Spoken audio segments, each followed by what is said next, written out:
RC from the Mountaintop Joiner Shop here. Today I'm talking about measuring tools. You know, rulers, tape measures, adjustable squares, that sort of thing. Which ones do I own? What do I like about them? What do I not like about them? What ones did I used to use? What ones do I use now? Why did I switch? And toward the end I'll introduce you to some measuring tools I probably should be using instead, if I were smarter and didn't forget things all the time. So here are my metric rulers in 4 different lengths by Shinwa. Hold on. I can feel it. I can feel my fellow countrymen turning their noses up at me right now. Why am I not using Imperial when I live and work in the US? Allow me to stop for a moment and explain myself. Real quick, what's 3 and 5/32 inches cut in half and added to 5 and 33/64 inches? If you can answer that before time is up, you'll win a free prize.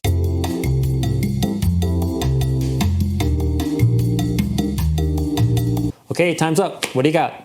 If you're like me, you're still asking Google to convert that stuff or fumbling around with the fractional calculator, which means you have nothing. You get nothing. You lose. Good day, sir. I feel dumb calculating fractions. It stands to reason. I'm dumb at fractions. But to be fair, fractional measurements are dumb in the first place. That's why, back when I was deciding what tools to include in my tool cabinet, I seriously considered transitioning. And by that I don't mean to another gender, but to the metric system. By the way, those 2 measurements I provided a moment ago convert to 80 millimeters and 140 millimeters respectively. Quick, what's 80 cut in half and added to 140? See what I did there? All right, where were we? Right, Shinwa rules. All right, so these are my Shinwa rules. I have them in 4 different lengths, and what I used previously, of course, was Imperial rules, and in that case, I actually had for each length, it was like a different brand name, and the etchings were different from ruler to ruler, and obviously that can cause some issues with consistency in your measurement. Now, I could have bought them all from one brand, perhaps Starrett or somebody like that, but that can add up in a hurry, especially with a premium brand like that. That tends to be more expensive. Like, for instance, this rule here, this one is the equivalent of a 12-inch rule. This thing was only 10 bucks. I think this was like 8 bucks. It gives you an idea. These are quite inexpensive, but there's other things about these rules that I really like. These are all made from stainless steel. They're hardened and tempered, so they're quite durable. They have kind of a zero glare satin chrome finish that's easy to read and doesn't rub off easily. You know, I wipe these down regularly with an oily rag, and you know, I haven't lost any of my markings in that process. Everything's crystal clear still. They also graduate both in width and in thickness as you go up to the longer lengths. So you can just see this one's quite thin and flexible. As I move up, it's a little thicker, a little stiffer, all the way up to the full meter. You can see how thick that is. But there's still enough flexibility there to kind of follow a surface that isn't, you know, 100% flat. You'll see on one side that they have millimeter markings, on the other side they have half millimeter markings. And if there's anything that I could quibble with about these rules is that these half millimeter markings just make me go right cross-eyed. I can't make them out half the time. I'm pretty nearsighted, but still, this is an issue. And I understand that they actually make a version of these where it's straight millimeter graduations on both sides, which I find much easier to read. If I'm looking for a half millimeter measurement, I'll just land it in between, you know, say 25.5 and 25.6 on that. So those are the Shinwa rules. These things are just freaking awesome, man. And I know that when I move from rule to rule that I'm getting a consistent measurement. So I have 150 mil, 300 millimeter, 600 millimeter, and a full meter here. So I have all the lengths I need to be practical, because, you know, sometimes the full meter one isn't going to fit in a particular space. And of course, sometimes the little short one isn't long enough. So Shinwa rules, I can't recommend them enough. But if you do get these, I would highly recommend getting the ones that are straight millimeter on both sides instead of a millimeter and half millimeter on the other. So here's another one I really like. This is my tape measure. This one is the FastCap Flatback PMMR. And what's nice about this as a tape measure is that it is a flat tape. The ones that have that kind of curl in them that hold them stiff for extending it way out into the open air really bother me, actually. I don't like those much at all. When I lay this out, it's nice and flat on the surface. It's easy to find my mark and, you know, put a little pencil tick there or whatever. This one has a lock on top and on the bottom. The one on the bottom is not very stiff, so I have to really kind of press it pretty hard to hold it in place. One issue I seem to have a lot is that this lock tends to fall kind of part way down and keep it from going back all the way into the housing. So that's a little thing that kind of bothers me. But this one has a pencil sharpener built into it, which is kind of handy. It has a spot on the outside where you can kind of write down your measurements, although I tend to do that elsewhere. I'll either try to remember it or write it down on a little notepad somewhere. But just the fact that this is easy to read, single millimeter measurements on both sides of the tape, and it lays flat is really nice. Now at some point along the way I got a little bit of a kink in it. That can affect your accuracy, obviously. I can try to bend it back, and I have to some extent had success with that, but it's still not perfectly flat anymore. But truth be told, when I do use this, it's usually when I'm cutting something to rough length where it's not super critical what length it is. Or I'm using it to measure several different work pieces using the same tape, and I get a consistent enough measurement doing it that way. So yeah, there it goes again. Little lock fell down. But really nice measuring tape, and these aren't super expensive either. I think they go for like 15 bucks or something like that. And you can get them whatever configuration if you want. You can get Imperial, you can get metric on one side, Imperial on the other, and Imperial on both sides like that. So FastCap flat back tape measure. Next I have my Starrett combo squares. I have one in 150 mil and in 300 mil. I used to have this, of course, in a 12-inch. One thing that I've run into with some of these adjustable squares, like here's the blade for one that's by Sterling Tool Works, is if you have the inches on one side and metric on the other, I could never seem to get this oriented in the body of the square in a way that allowed me to read the scale that I wanted to read. Even though I had metric and Imperial on the one blade, I found that really kind of bothersome. So it's kind of like doing it halfway, so to speak. So I ended up getting a Starrett in 150 mil this one's actually designed for students, I believe, for like shop classes or something like that. And as such, it's a little less expensive than you might expect from Starrett. And I still find the blade, plenty readable. It's not satin or anything like that, but it's a very readable scale. This one runs one direction on this side of the blade and the other direction on the top. So I almost always use the underside of the blade in that case to measure from 0 to the body of the square.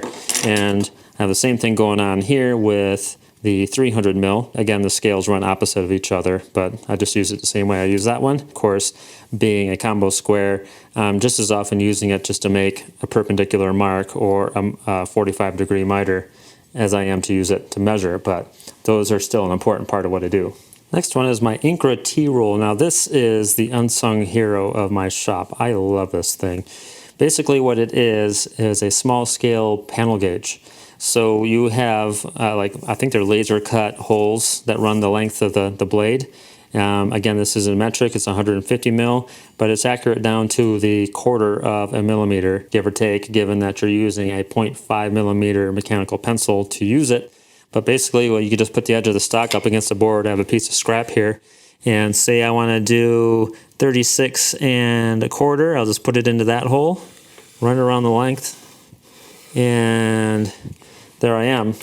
And then I can work to that mark. So in a case where like a marking gauge, like a wheel gauge, might not be the appropriate thing, if a pencil line is good enough, I will use this, and it's great for that. Another thing I can use this for is to set a pair of dividers accurately. So this is a little bonus tip.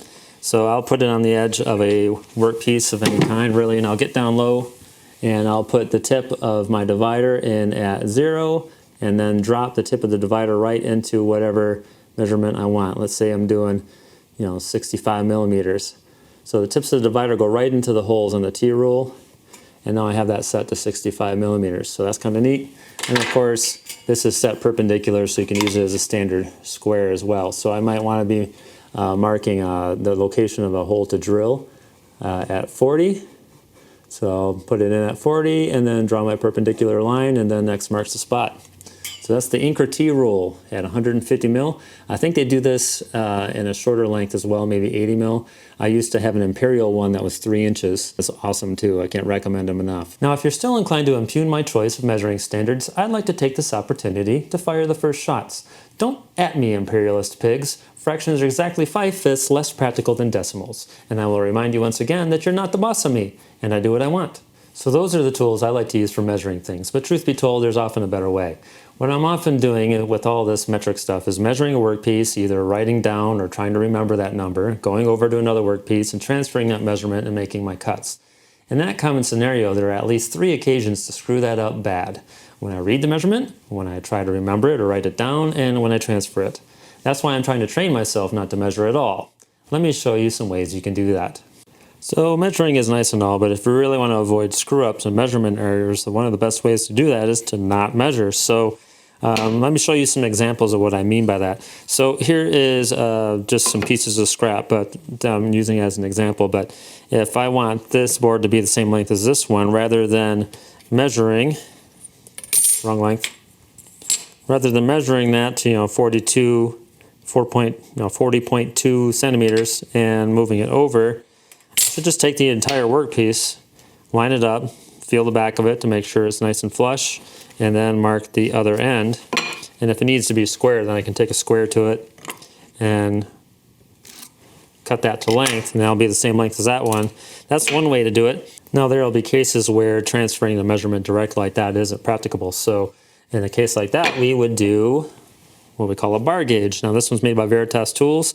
It has various extensions to reach different lengths, and these have interchangeable tips on them that are right convenient. So I will swap this out and kind of show you how it goes. So I have some ball tips here I can put on it. Say I want to cut a piece to fit inside of an existing case. Now I could go over to that case with a ruler like this and try to eyeball that measurement as best I can, try to remember that measurement, and then come over here and transfer that measurement. And at any of those 3 points I could screw that up. Or I could grab a bar gauge, put it inside the case, push those ball ends against the outside or the walls of the case, tighten it down. Then I can swap out the ends for these little cap ends, these little guys that kind of look like umbrellas or something like that. Let's swap the other one, like so. Now, once this is screwed all the way on, that inside to inside measurement is the exact same as the outside to outside measurement that I had with the ball ends on the bar gauge. So then I can hook it over one end, come over here with my pencil, put a little mark just on the inside of that. I could do this with a marking knife as well. And there is my line, and I didn't have to measure or remember a number or any of that. I'm good to go there. So that is a bar gauge, quite useful. And another thing you can do with this is if you have these pointy tips in here, you can actually use this across the inside of a case or a box, corner to corner, to make sure that your corner to corner measurements match each other and ensure that your case is coming out square. So that's another thing you can use this bar gauge for, is a set of what they call pinch sticks. Veritas bar gauge, pretty neat device. Of course, I'd be remiss if I didn't note that you can use a simple marking gauge or a wheel gauge to transfer measurements as well. If I want to mark a line on this board that's the exact same width as this board, I can just tuck that in there like that and mark my line and have that be the same as well. So your marking gauges are a good way to avoid measuring as well. Here's another way to not measure. I have different pairs of dividers and different widths or capacities all over the shop. And this is another way you can transfer measurements without measuring. So I can bring the tips of the divider up to a workpiece and move it until it just fits over. And now I can transfer that measurement directly to another piece. And because I didn't, of course, use a ruler, I reduced the risk of a measurement error. But there's another thing you can do with dividers to measure without measuring that's pretty neat that I'm going to show you right now. Okay, here's one more way of measuring without measuring, so to speak. This device is called a sector, and you would pair it with a pair of dividers like this. And basically all it is 2 sticks that are of equal length, and they have a hinge at the back of them. That hinge open like that. Then you'll take a pair of dividers, set that to whatever distance makes sense to you, and measure from the center of your hinge pin equally out all the way until you get to 12 or 13 marks. Then I can use this to space out things like screws or nails. So let's pretend that this workbench top is the back of a case and I want to put screws or nails in it. Maybe 5 of them that are equally spaced. And I don't want to measure this and get out a calculator and divide it by 6 and all that jazz. So what I'll do is take my sector and open it up. I'll put the 12s at the outside edges here. Now, what goes into 12 6 times? That would be 2. So I'm going to come down here to where the 2 is on my sector. I don't know if you can see that. There's the 2. Line up the ends of my dividers to that, just like that. Now that I've had that adjusted, I can come in here, line that up to the edge of my bench, or my case back that we're pretending it to be. That's 1, 2, 3, 4, 5 equal measurements to put my screws or nails in. So that is how you use a sector. And you can see in this case I put a little leather strap on there with a hole in it to hang it from the wall, and I have a rare earth magnet in the end there to kind of hold it together. And that's how that goes. So that's it. I hope I made a compelling case for using metric over imperial, but even if I didn't, if you were in the market for some measuring equipment like rulers or tape measures and that sort of thing, I hope you got some ideas that way too. And I especially hope you got ideas for how to avoid measuring altogether and avoiding that risk of measurement error that is ever present when you're transferring numbers from one place to another. Thanks for watching. Now, if you like what you saw here, please hit like and subscribe. It helped me out a lot. Also hit the little bell icon if you want to be notified anytime I release a new video. And if you didn't like what you saw here, keep it to yourself, pal. Or watch one of my other videos. You might like one of those. Thank you for watching.